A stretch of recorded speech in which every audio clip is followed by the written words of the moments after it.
446 میں آ کر شیعوں کی حکومت کو ختم کیا تغرل بیگ سلجوکی نے۔ سلجوک مسلمان ہوئے تھے محمود غزنوی کے دور میں، سلجوک ان کے بڑے کا نام تھا۔ تو ایک دفعہ محمود غزنوی نے سلجوک سے پوچھا اگر مجھے تیری مدد کی ضرورت ہو تو کتنے آدمی پیش کر سکتے ہو؟ تو اس نے ایک تیر دیا، کہا یہ ایک تیر ہے میرا، کسی کو یہ تیر بھیج کر میرے علاقے میں بھیج دو تو چند گھنٹوں میں 1,00,000 تلواریں تیرا پیرا دینے کے لیے تیار ہوں، میرے پاس اتنی طاقت ہے۔ تو یہ سلجوک کی نسل میں تھا تغرل بیگ۔ اللہ تعالیٰ نے جب عرب زوال کا شکار ہو گئے اور ضعف کا شکار ہو گئے، جیسے بڑھاپے کا کوئی علاج نہیں، جب قوموں پہ زوال آتا ہے تو اس کا بھی کوئی علاج نہیں، پھر اور قوم کو جگہ ملتی ہے۔ جیسے بڑھاپا ایک فرد پہ آتا ہے، ایسے بڑھاپا قوم پہ آتا ہے۔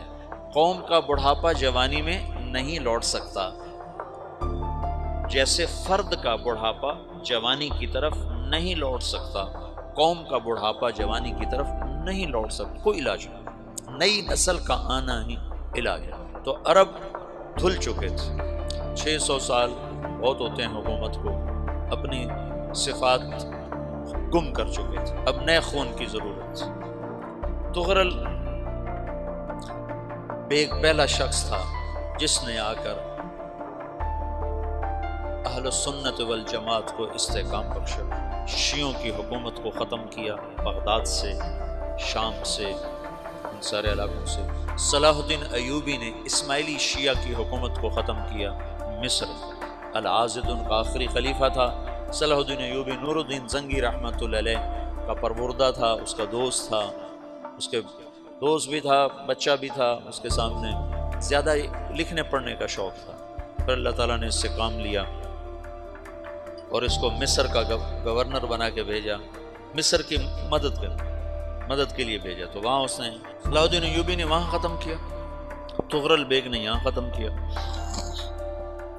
تو پھر سلجوک جو تھے نا یہ اقتدار میں آئے، ادھر ختم ہو گئی سلطنت بنو عباس کی، مصر ایک چھوٹی سی ترکوں کی سلطنت۔ تو اللہ تعالیٰ پھر مرکزیت کے لیے ایک نظام چلایا، دو لشکر آپس میں لڑ رہے ہیں، ایک میدان، ایک جنگلی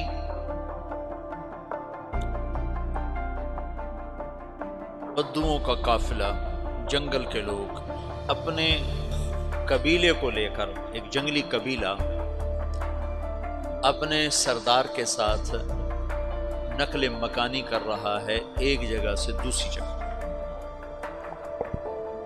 اللہ کا نظام کہ یہ لوگ چلتے چلتے چلتے اس وادی میں پہنچ گئے جہاں جنگ ہو رہی ہے، دو لشکر آپس میں لڑ رہے ہیں۔ جب یہ وہاں پہنچتے ہیں تو ایک لشکر کے قدم اکھڑ رہے ہیں اور دوسرا غالب آ رہا ہے۔ ان کو نہیں پتا شکست کھانے والے کون ہیں اور فتح پانے والے کون ہیں، ان کو نہیں پتا۔ اس جنگلی قبیلے کے سردار کا نام بھی تغرل ہے، تغرل۔ تو یہ سردار کہتا ہے جو شکست کھا رہے ہیں ان کی مدد کرو، کچھ پتہ نہیں کون ہے، کہتا جو شکست کھا رہے ہیں ان کی مدد کرو۔ تو 400 وحشی جنگلیوں نے فاتح لشکر کے پیچھے حملہ کر دیا۔ وہ تو ایک کافی ہوتا تھا، 400 دوڑ جب تلواریں پڑیں تو چند لمحوں میں نقشہ بدل گیا، بھاگنے والے جم گئے اور جمنے والے بھاگ پڑے۔ جب جنگ ختم ہوئی تو شکست خوردہ لشکر کے بادشاہ نے ان کو بلایا، اسے پوچھتا ہے مجھے جانتے ہو میں کون ہوں؟ کہا نہیں۔ کہا تو تم نے میری مدد کیوں کی؟ کہا انسانی ہمدردی کی وجہ سے، تمہیں شکست ہو رہی تھی اس لیے تمہاری مدد کی۔ اور اس نے اپنا تعارف کرایا، میں ہوں سلیمان سلجوکی، ترکی کا بادشاہ۔ مسلمانوں کا لشکر تھا اور تاتاریوں سے شکست کھا رہا تھا، تاتاری فتح پا رہے تھے، مسلمان شکست کھا رہے تھے۔ تو وہ اللہ کی غیبی مدد بن کر آئے، تو وہ اس سے کہتا ہے میرے ساتھ رہنا پسند کرو گے؟ تم نے میرے اوپر احسان کیا ہے، میں اس کا بدلہ دینا چاہتا ہوں، میرے ساتھ رہنا پسند کرو گے؟ کہنے کا کر لوں گا۔ تو اس نے اس کو لے کر ترکی آیا، اور استنبول اس وقت روم کی حکومت میں تھا، اس سے فتح کیا اس تغرل کے آگے چوتھے پانچویں پڑپوتے محمد فاتح نے۔ تو یہ استنبول ہے، یہ ترکی ہے، بیچ میں ایک چھوٹا سمندر ہے، یہاں ایک جاگیر ہے۔ تو سلطان سلیمان کہتا ہے یہ جاگیر تجھے وقف ہے، ادھر سے رومی مجھے تنگ کرتے ہیں حملے کر کر کے، تو میرا دفاع کرتے رہنا، یہ جاگیر تیری۔ یہ اس جاگیر پہ اس نے اپنے قافلے کو آباد کر دیا، اپنے قبیلے کو، اور ایک چھوٹی سی حکومت بنا لی، جو ایک صوبہ سمجھو، سلمان سلجوقی کا وہ ایک چھوٹا سا صوبہ ہے۔ وہاں جب یہ رہ پڑا تو پھر یہ ایک شیخ کے بیت ہوتا ہے، وہاں شیخ طریقت ہے، ان کے یہ بیت ہونے جاتا ہے، وہ اس کو رات اپنے پاس ٹھہراتا ہے، تو ایک کمرے میں ان کا خادم ٹھہراتا ہے۔ یہ جب کمرے میں جاتا ہے تو سامنے دیوار میں تاکچے پر قرآن پڑا ہوا ہے، تو یہ تغرل بیگ کہتا ہے یہ کیا ہے، یہ کیا ہے؟ تو وہ خادم کہتا ہے یہ کتاب اللہ ہے، قرآن ہے۔